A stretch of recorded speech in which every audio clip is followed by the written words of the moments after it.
बिस्मिल्लाहिर्रहमानिर्रहीम। सामाईन व नाज़रीन, अल्हम्दुलिल्लाह हमने एक अहम तरीन क्लास का आगाज़ आप लोगों के लिए किया है और इंशाअल्लाह उम्मीद है कि आप लोगों को इससे काफ़ी सारा फ़ायदा हासिल हो रहा होगा।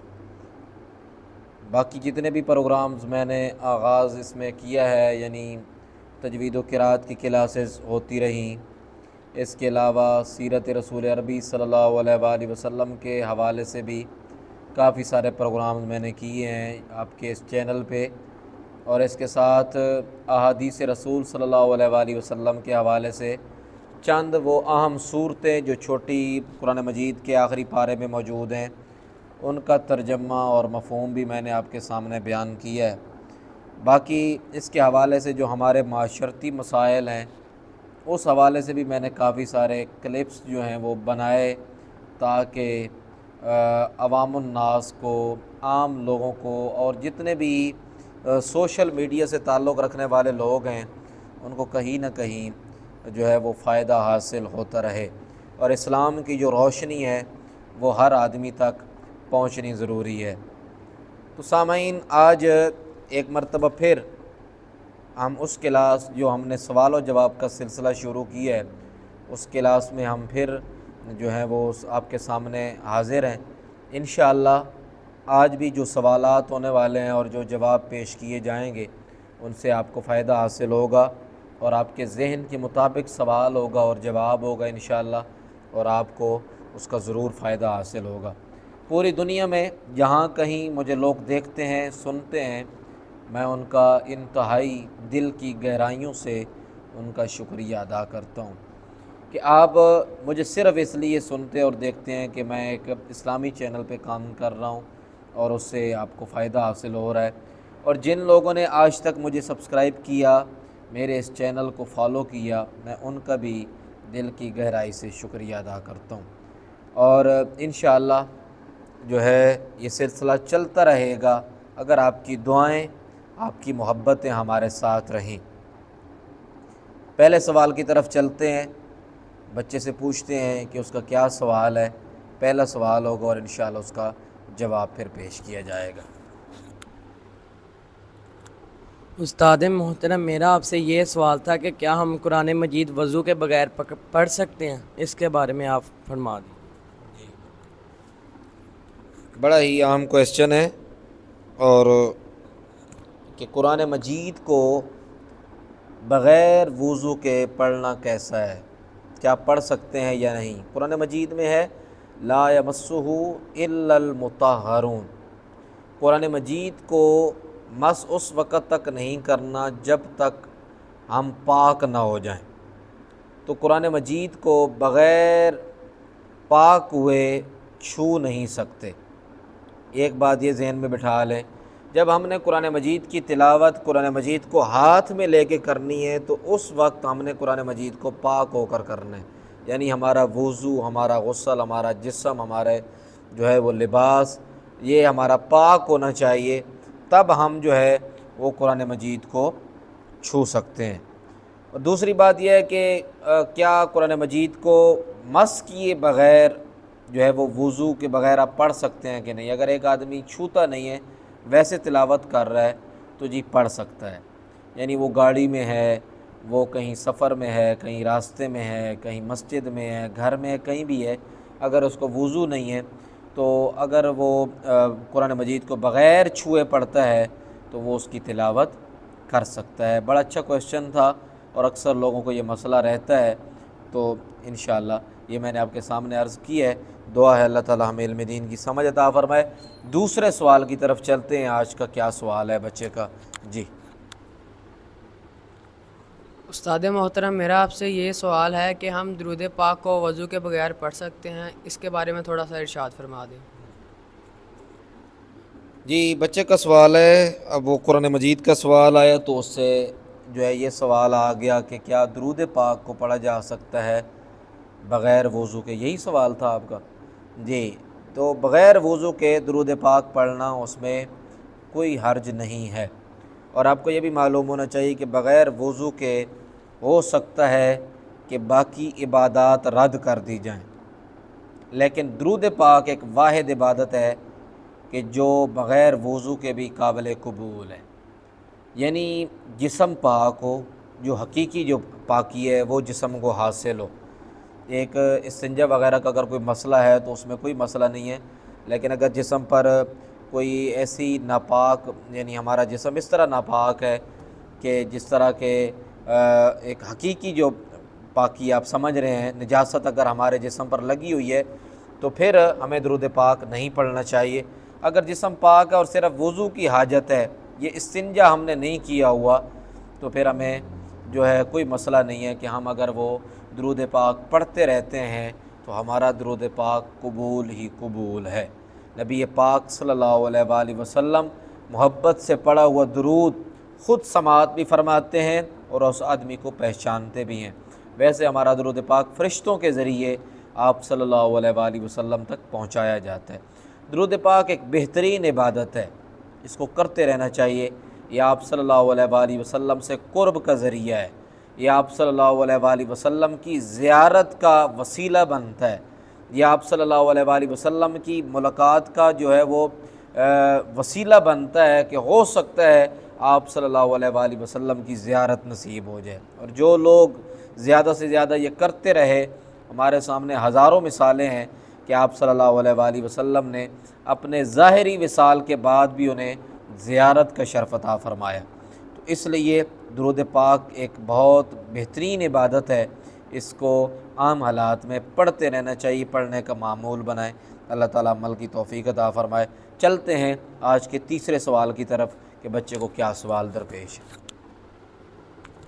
उस्ताद मोहतरम, मेरा आपसे ये सवाल था कि वज़ू किन किन चीज़ों से टूट जाता है, इसके बारे में इरशाद फरमाएं। माशाअल्लाह, वज़ू किन किन चीज़ों से टूट जाता है।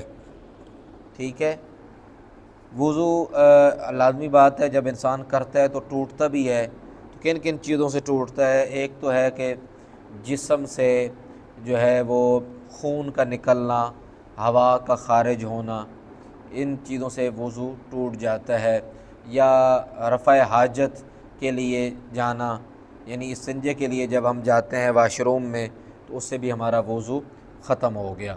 दौड़ने से भी वज़ू टूट जाता है कि क्योंकि दौड़ने में मालूम नहीं होता कि हमारी हवा ख़ारिज हुई या नहीं हुई, तो इसलिए जब आप दौड़ेंगे तो वज़ू ख़ुद ब खुद जो है वो टूट जाएगा।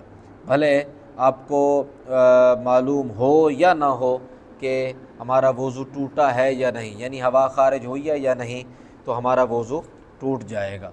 इसी तरीके से इस तरह सोना कि हमारी जो मक़द है, जो जिस तरह के मैं इस वक्त बैठा हूँ या कोई भी आदमी इस तरह बैठते, इस तरह से वज़ू नहीं टूटता। और अगर इस तरह, यानी इस तरह इंसान बैठे हुए सो जाए कि उसकी मक़द जो है वो ज़मीन से उठ जाए। मैं एक वाज़े तौर पर आपके सामने बयान कर रहा हूँ, हालांकि इस तरह बयान होता नहीं है। तो यानी अगर हम टेक लगा कर सोएंगे, इस तरह एक आदमी दीवार के साथ टेक लगा के बैठा है और वो सो गया है, तो उसका वज़ू टूट जाएगा। अब वो कहे जी मुझे मालूम है कि मेरी हवा ख़ारिज नहीं हुई, तो कोई बात नहीं है, जब वो सो गया तो उसका वज़ू टूट गया। यानी टेक लगा कर सोना, बस आप इतना समझ लें, टेक लगा कर सोना, लेटे हुए सोया हुआ था और वो 1 मिनट आधा मिनट उसकी आँख लगी, तो अब उसको वज़ू दोबारा करना पड़ेगा। अगर वो इस तरह बैठा हुआ है कि उसने किसी चीज़ से टेक नहीं लगाई हुई, तो उसका वज़ू नहीं टूटेगा। यानी अगर वो इस तरह सो जाता है कि वो अगर टेक लगा कर, तो उसका वज़ू टूट जाएगा। जिस्म से पीप निकल आती है, खून निकल आता है, दांतों से खून आ जाता है, तो इनसे वज़ू टूट जाता है। तो ये वज़ू को तोड़ने वाली चीज़ें हैं। तो बाकी भी शायद कुछ ऐसी चीज़ें हैं जो मुझसे रह गई हों, तो आप कमेंट्स में भी सवाल पूछ सकते हैं। यानी इन चीज़ों से, सवालों से सवाल निकलते हैं। जब ये बच्चे सवाल करते हैं तो मैंने ये सिलसिला इसलिए शुरू किया कि हमें कई चीज़ें याद नहीं रहती, जब याद होती हैं तो उस वक़्त जवाब देने वाला हमें नहीं होता हमारे पास, और जब याद नहीं होती तो उस वक़्त हमें कई दफ़ा ऐसी चीज़ें होती हैं जो प्रॉब्लम पेश आती है कि यार मैं पूछूंगा, लेकिन जब याद आती हैं तो उस वक़्त जवाब देने वाला हमारे पास नहीं होता। ये मसाइल हमें रहते हैं। तो आप हमें कमेंट्स में हमें सवाल पूछ सकते हैं। नेक्स्ट लेक्चर के लिए, नेक्स्ट क्लास के लिए भी आप सवाल पूछ सकते हैं कि जी अगली क्लास में हमें ये बता दें कि ये चीज़ें हमें दरपेश हैं। तलाक़ के मसाइल हैं, निकाह के मसाइल हैं, खुला के मसाइल हैं, मस्जिद में आने जाने के मसाइल हैं, माशरती मसाइल हैं, तो आप हमें पूछ सकते हैं। इंशाअल्लाह उसका प्रॉपर आपको जवाब दिया जाएगा। अब हमें नहीं मालूम कि आपको क्या क्या सवाल जो है वो दरपेश है, लेकिन ये आम वो क्वेश्चन जो अक्सर हमारे नौजवानों को, बच्चों को ये मसाइल रहते हैं, जो मैं आपके सामने बयान कर देता हूँ। अल्लाह रब्बुल आलमीन इल्म दीन की समझ अता फ़रमाए। चलते हैं आखिरी क्वेश्चन की तरफ आज की क्लास का, कि बच्चे को क्या सवाल दरपेश है। जी उस्ताद मोहतरम, मेरा आपसे ये सवाल है कि हमने सुना है कि जमात अदा करना ज़रूरी है। अगर कोई काम हो या कोई ज़रूरी चीज़ हो तो उसके लिए जमात छोड़ी जा सकती है, इसके बारे में थोड़ा सा इरशाद फरमा दें। माशाअल्लाह, बहुत ही ज़बरदस्त और अहम क्वेश्चन कि आपने पढ़ा है, सुना भी है कि जमात जो है ना वो कोशिश करें हर हाल में जो है ना वो अदा करें। तो यानी ये जहन में होता है कि क्या हम अगर जमात किसी वजह से छोड़ देते हैं तो क्या फिर भी गुनाहगार होंगे। तो कुछ वजूहात हैं जिनकी वजह से जमात तर्क की जा सकती है, यानी जमात के साथ अगर हम नमाज अदा नहीं करते तो कुछ वजूहात हैं जिनकी वजह से हमें गुनाह नहीं होता। मिसाल के तौर पर बारिश इतनी ज़्यादा हो रही है कि उसमें फिसलन मौजूद है, आप जा ही नहीं सकते मस्जिद में, आपके पास छतरी का इंतज़ाम नहीं है, आप जाएंगे तो आपके जो कपड़ों पे नापाकी का ख़तरा है, या इतनी ज़्यादा बारिश है कि आप निकल ही नहीं सकते बाहर, बर्फ़बारी है, आंधी है, तूफ़ान है, तो उसमें आप अपने घर में, अपने दफ्तर में, अपनी दुकान में नमाज अदा कर सकते हैं। एक वजह ये होती है। दूसरी वजह यह है कि एक बुज़ुर्ग शख्स है, बूढ़ा आदमी है, तो उसके लिए इशा और फजर की नमाज में अक्सर आना मुश्किल होता है, यानी उसका घर दूर है थोड़ा मस्जिद से और अंधेरा है, तो वो अगर वो निकलता है उसको नज़र नहीं आता, उसकी नज़र कमज़ोर है, तो वो भी घर में मस्जिद में, यानी मस्जिद में नहीं जा सकता तो घर में नमाज अदा कर सकता है। और यही मिसाल एक बूढ़े की है और यही मिसाल एक अंधे की है, नाबीना की है, जिसे नज़र नहीं आता। एक आदमी माजूर है, उसकी भी यही मिसाल आप ले लें, यानी वो टांगों से माजूर हो गया और वो चेयर के बग़ैर वो नहीं जा सकता, वो उसकी चेयर चलाने वाला ही कोई नहीं है, तो अब वो घर में नमाज अदा कर सकता है। लेकिन नमाज छोड़ने की कोई गुंजाइश नहीं है। असल में हमें फ़र्क यहाँ पे लग जाता है नमाज और जमात का, समझ आ गई है? जमात का और नमाज का फ़र्क हमें यहाँ पे लग जाता है कि हम समझते हैं कि जिस तरह नमाज ज़रूरी है इसी तरह जमात भी, जमात बिल्कुल ज़रूरी है। नबी पाक सल्लल्लाहु अलैहि वसल्लम ने इरशाद फरमाया, जिनके घर मस्जिदों के पास हैं और उनके घरों तक अज़ान की आवाज़ जाती है और वो नमाज के लिए नहीं आते, मेरा दिल करता है मैं उनके घरों को आग लगा दूँ। तो आप अंदाज़ा करें, आप सल्लल्लाहु अलैहि वसल्लम रहमतुल लिल आलमीन हैं और इतने सख्त अल्फाज आप सल्लल्लाहु अलैहि वसल्लम ने इरशाद फरमाया। उसकी वजह यह है कि ये नमाज की अहमियत वाज़ेह होती है जमात की।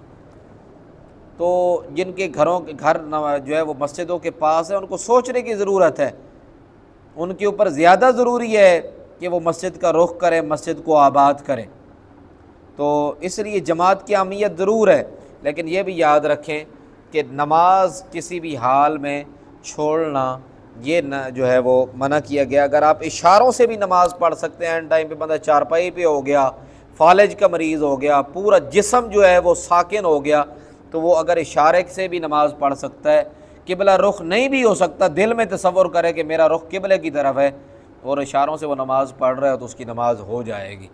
लेकिन नमाज जो है वो किसी भी हाल में छोड़ना जिससे मना किया गया ये नहीं छोड़ सकता।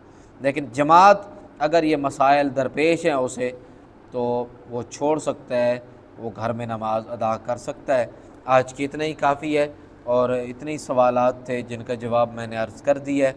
अल्लाह रब्बुल आलमीन से दुआ है अल्लाह ताला हमें इल्म दीन सीखने समझने की तौफ़ीक़ अता फ़रमाए, और आज की इस क्लास में कोई गलती हुई अल्लाह ताला हमें मुआफ़ फ़रमाए, और ज़्यादा से ज़्यादा अल्लाह ताला हमें ये कोशिश करने की तौफ़ीक़ अता फ़रमाए, आखिरी दम तक हम मेहनत करें, इल्म दीन सीखें, सिखाएँ और यही लगन आखिरी दम तक रहे, यही दुआ करें। वस्सलाम।